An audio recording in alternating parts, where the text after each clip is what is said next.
Morning, guys. I've been in a little bit of a creative dry spell, we shall call it. So I decided that today, to get me out of it, I'm going to make some crazy art yarn. Just because I can and I like to do it. And I'm hoping this will get me back into my spinning and fiber life. Because honestly, I've done nothing this last week with my fibers and I'm missing it. I really am. So what I'm going to do is I've got my blending board here, and over here I have just bins of fiber, and I have a box of sparkly bits and add-ins, and I'm just going to make some crazy art bats on my blending board, and then we're going to go core spin them and we're going to see what we end up with. So this could either be really pretty or really ugly. Either way, I'm here for it. Let's get the blending board set up. I'll put you on time lapse so you can watch me make some bats, and then I'll come back when it's time to spin those. Let's go.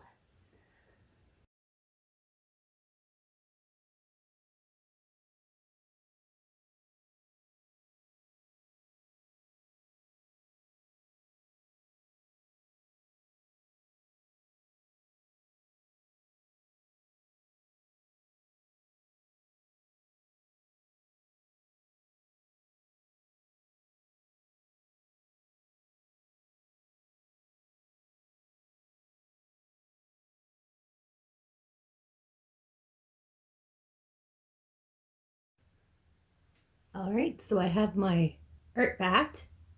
I just stripped it in a zigzag manner to make it into a roving. So the first thing I'm going to do is spin it as it thickens thin, and then I'm going to core spin it to ply it. I'm going to use my mohair. I don't know if you can see that. I buy this stuff in bulk because mohair is really strong and you can see the halo on it. So it's really grippy. It grips the fibers when you core spin. I have like probably 7 or 8 cones of this. I'll try to remember to put the link to Color Mart Yarn. It's in the UK.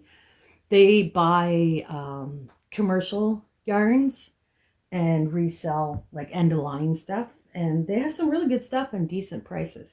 Now this is finished with the Z spin, and it doesn't matter with this particular yarn if you untwist it because the individual plies are still very strong. Mohair is super strong fiber.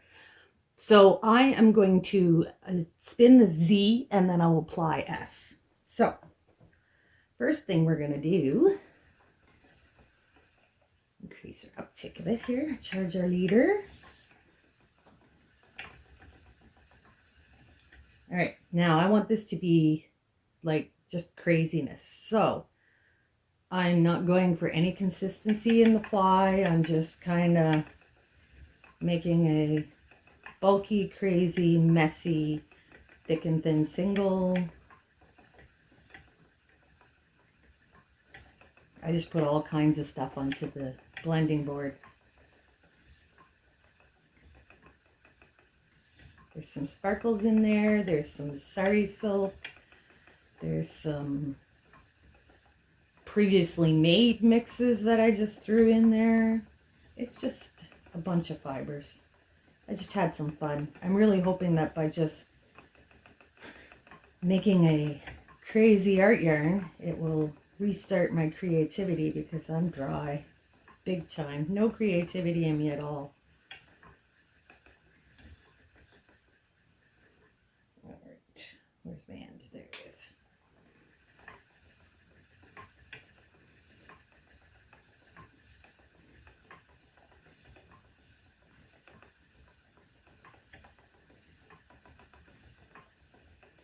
I do like the way that the different layers are making little stripies and mixing it up.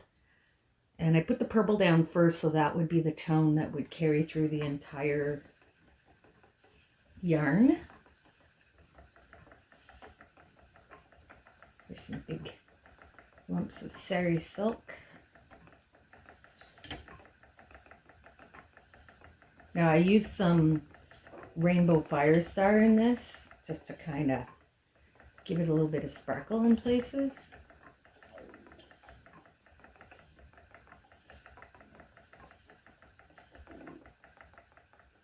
Need to increase my uptake a little bit.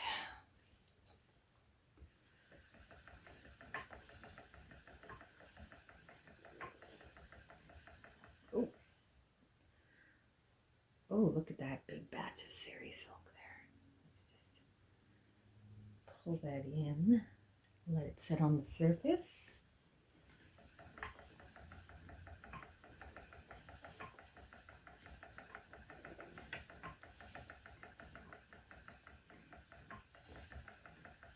And I want this textured, so I am not controlling it at all. I'm just letting it do its thing, thick, thin, whatever it wants to be.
Ooh, we're gonna get a big bunch of Firestar here. I like it. Just get a little bit of sparkle at the end. All right, there we go. Oh, I forgot to grab my other bobbin. I'll be right back. 1 second. Right, I'm back.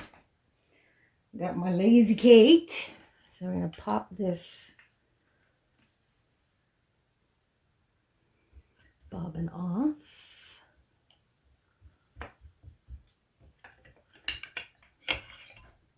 Pop it into the Lazy Kate.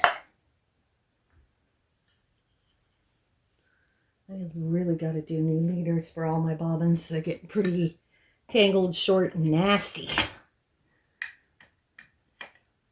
But today is just for play, so I'm not doing it today. All right.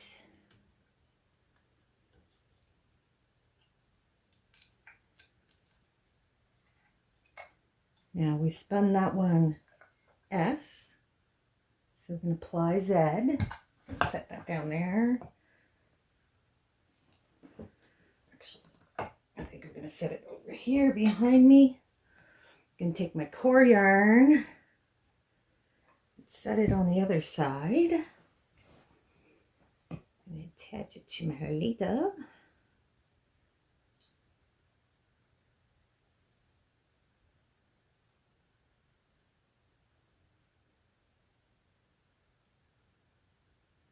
Yeah, easier said than done. You know what? This one needs to be changed anyway, so we're just going to tie it on. What the heck, eh? Now, we're going to ply S, or counterclockwise, so we'll get our twist built up. All right. Now, S goes on top, I believe. No. Come on, grab it. There we go. Now, once we have it grabbed, we're just going to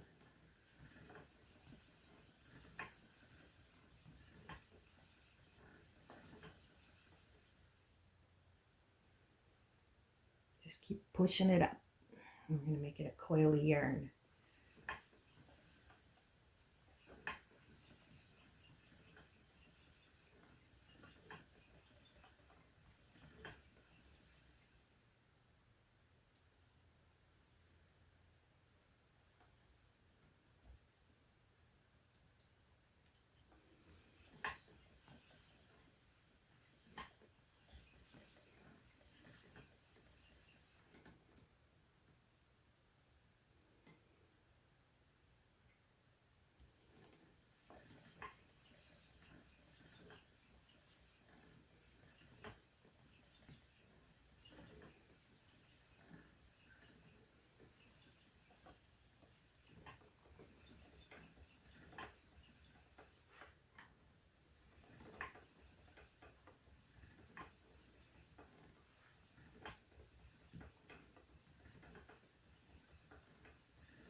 I'm really not terribly talkative today, am I? I'm just sort of zen in the moment of making the yarn.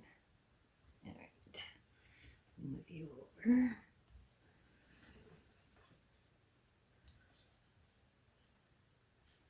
And wind that a little bit. I'm going to actually decrease my ratio so it's not putting as much twist in.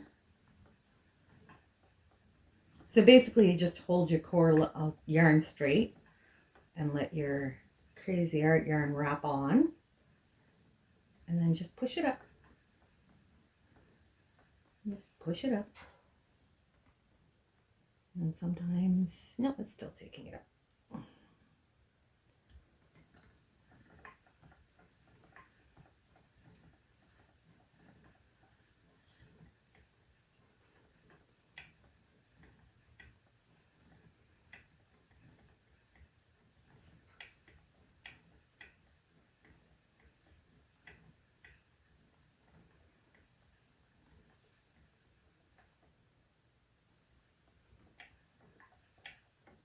Oh, it doesn't want to pull it up, so we're going to increase our tension and wind that on. Now we got a bit of twist built up because it didn't pull it on when it should have.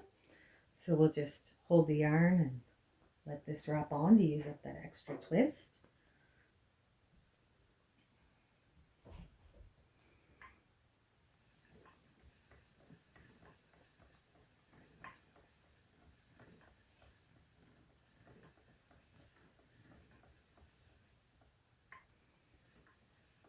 No, it doesn't want to go on.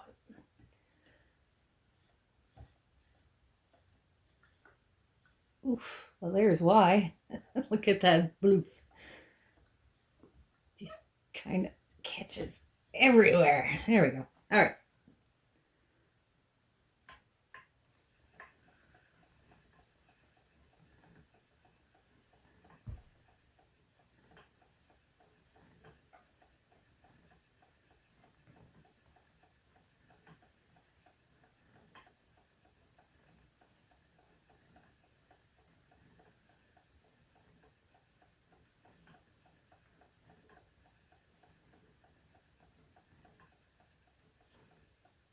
All right, now we're going to hand wind this on.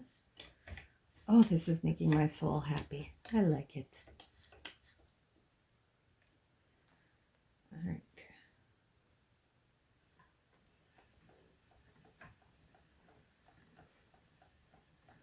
Now, if you want to anchor your coil yarn periodically, just pull your core yarn out to the side and we'll make a little knot and it won't slide after that.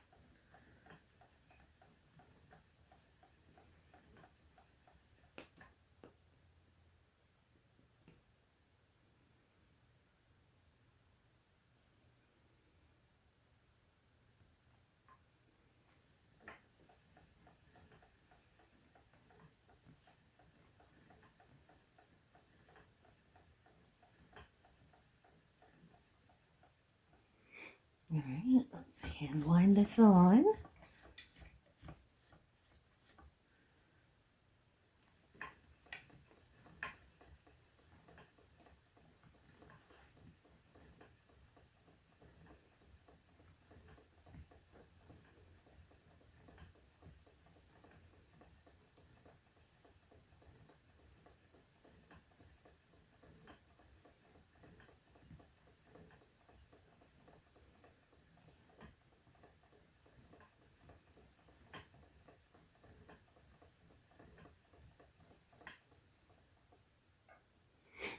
And we'll hand wind this on. I just have so many big slub type things on here that getting it to go through the hooks and they can be a little tricky. But I'm okay with that because this is just making me so happy just looking at this mess of colors and textures and the chaos. I love the chaos. I think we've determined that I am a big fan of the chaos of it all.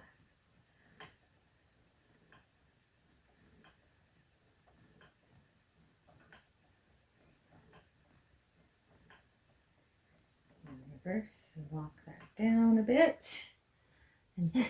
And then we will hand wind it on. And back to spinning.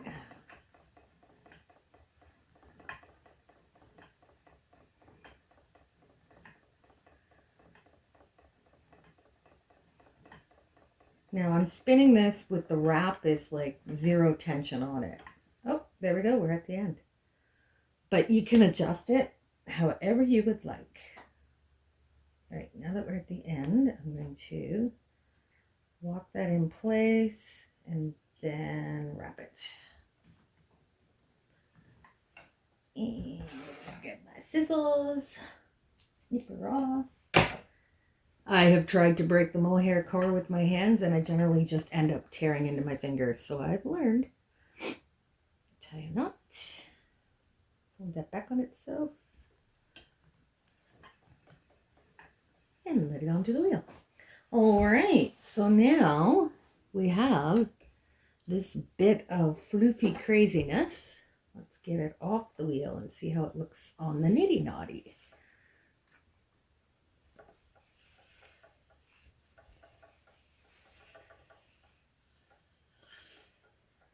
Yeah, not much there, eh? I'm perfectly fine with that because it is beautiful. I'm just going to tie this to itself. Bobo's sitting on the floor here staring at me. What are you doing? He's so curious all the time. I think it's the sign of a happy cat mind.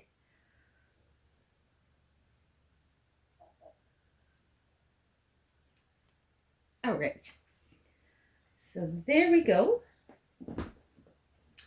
We have our first couple of yards of crazy art yarn. Now, I understand this isn't to everybody's taste, but I actually love it. Oh, look at this stretch here. Look at those purples and golds and the way it, oh, so pretty. I am enamored. Here's what I made.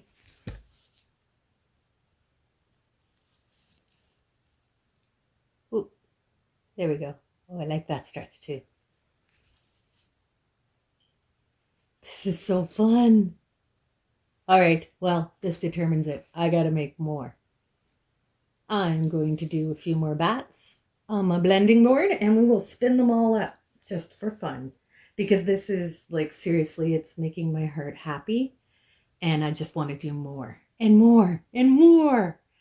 So looking at the color blends I got here will probably help me determine how I'm going to do my next color blends. Oh, this is going to be fun. All right, I'm going to switch back to the blending board and we're going to do some more.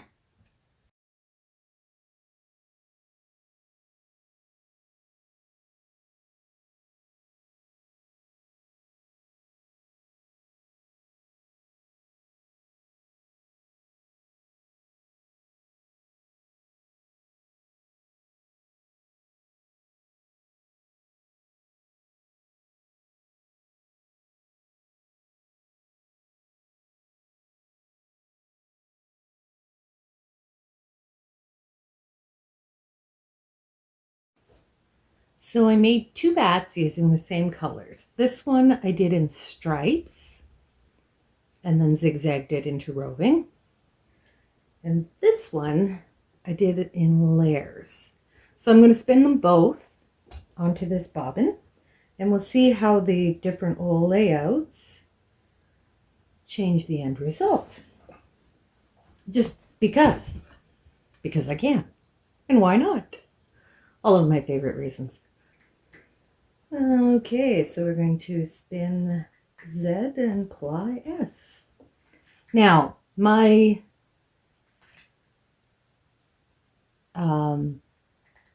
tensioning peg keeps slipping on me, so it's not holding very well.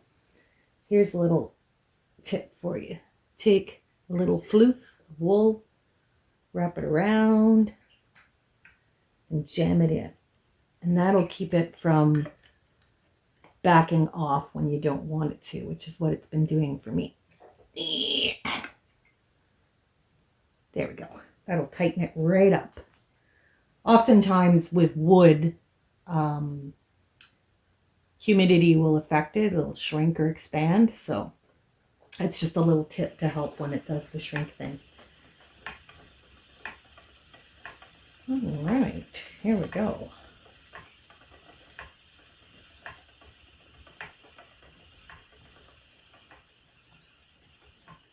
All right, I'm putting way too much twist in this, so we're going to lower that down.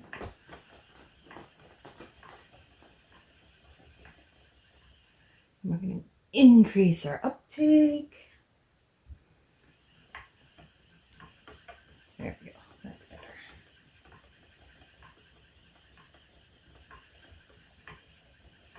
Now, since we're going to spiral it, I want to keep it a little bit thinner, but I still don't want it even. I want slubs and thick and thin spots and chaos and insanity like I normally do. So I'm just going to thin it a little bit before I put in those crazy slubs.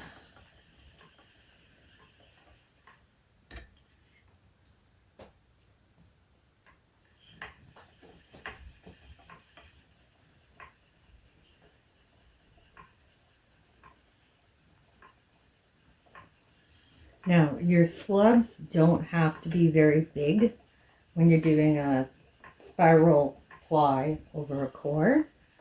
They will poof up immensely, so they don't have to be big, because the bigger they are, the more they're going to poof, the more likely they are to fall apart then, because they will lose their twist. Because you got to remember, when we ply this, we're going to be taking out a bunch of the twist.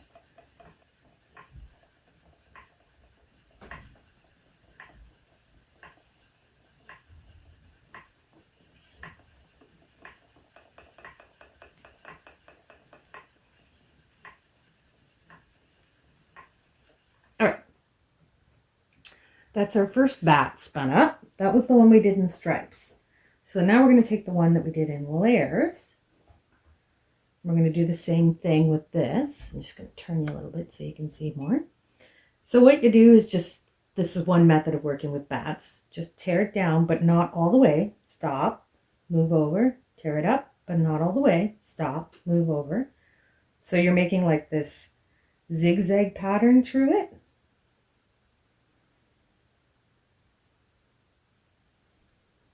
And then you can just draft it all out. I don't want to draft too much because I'm going for the texture. But when you reach that zigzag, you just draft it together.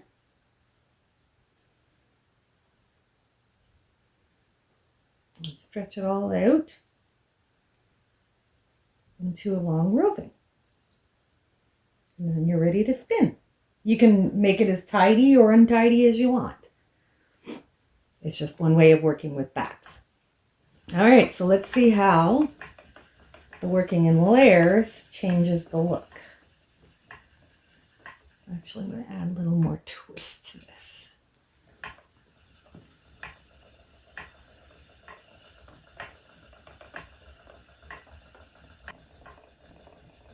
Here we go, just about at the end. And then we're going to ply it and see what kind of magic happens. I'm actually getting pretty excited. This is nice. I like this. And I'm liking the layers, I think, more than the stripes. But we'll see how it looks in the final product.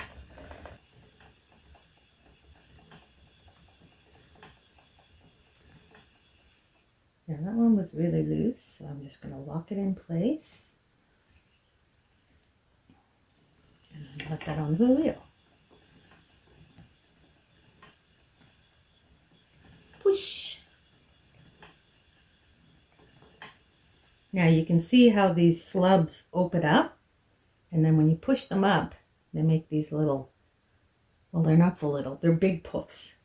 Now you have two things you can do there. You can loosen them up a bit and then Lock it in place by changing your core to your outer wrap for a minute and then go back to spinning.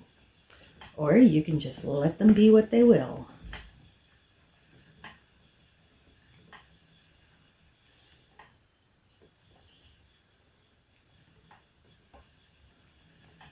I'm of the let them be what they will school of thought because, you know, it's me. I love the chaos. Now, the easiest place to use these types of yarns is in weaving, where you can just let the texture breathe. But I enjoy using them in knit and crochet and finding creative ways to let that texture show through, which generally requires using a second yarn, a regular yarn, and sort of trapping the textured yarn within the regular yarn, which works quite well.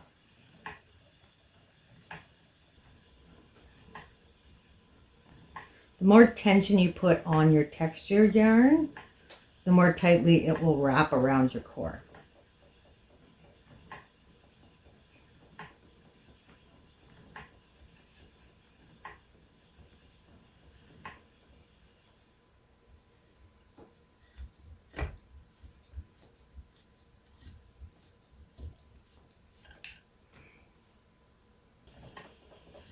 But the more tightly you wrap it around the core, the more twist you lose. So you lose some of the definition of those coils. Everything's a trade-off, and it's all about deciding what yarn you want to make. Because in the end, that's the only important thing, is the yarn you want to make. What makes you happy. And for me, chaos yarn, it just makes me so happy.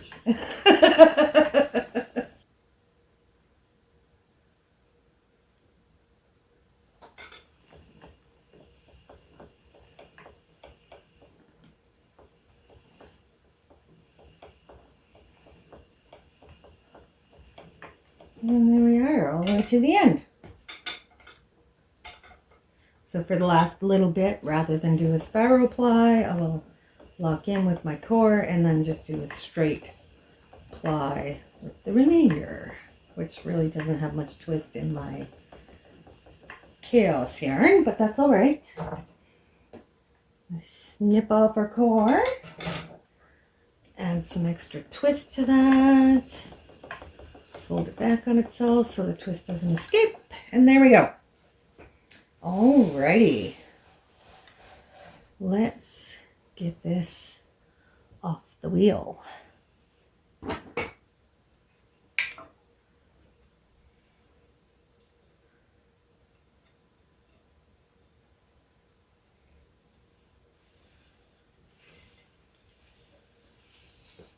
Still got it. There we go. Now this yarn, of course, will have to be steamed. If you try to wash it, it's going to smush down all your little bubbles and it'll take all the texture right out of the yarn.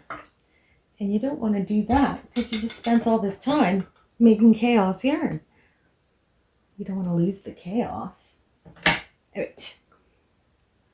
Just going to knot the end here. Alrighty.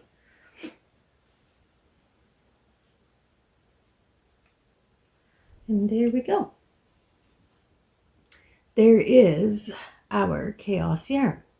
So I'm going to reposition the camera. We'll have a little bit of a closer look at it and we'll wrap up the video. 1 second. All right, so we have made some chaos yarn. I really like that name. I'm going to stick with it. So here it is in all its glory. Now I've discovered for this method of spinning, it doesn't really matter whether you work in stripes or layers. The color combos come through beautifully in this super coil chaos yarn. Now some of my slubs were way too big and didn't have enough twist. So in the plying, they've become very fuzzy. But this side here turned out pretty darn good. I'm happy with it. This made me happy. I like making chaos yarn. Super textured. Make a great necklace. Ooh, you could do like just a cowl with just idea. I could just put like a wrap of some kind to keep it in together. And then you would have like this cowl of chaos yarn. Oh my. I like that. Oh, it's warm too. Anyways, that's all for today, guys. I hope you enjoyed watching me embrace the chaos and make some super coil yarn. If you like this, do the stuff down below because I do stuff like this all the time. Thanks for joining me, guys. Have a great day.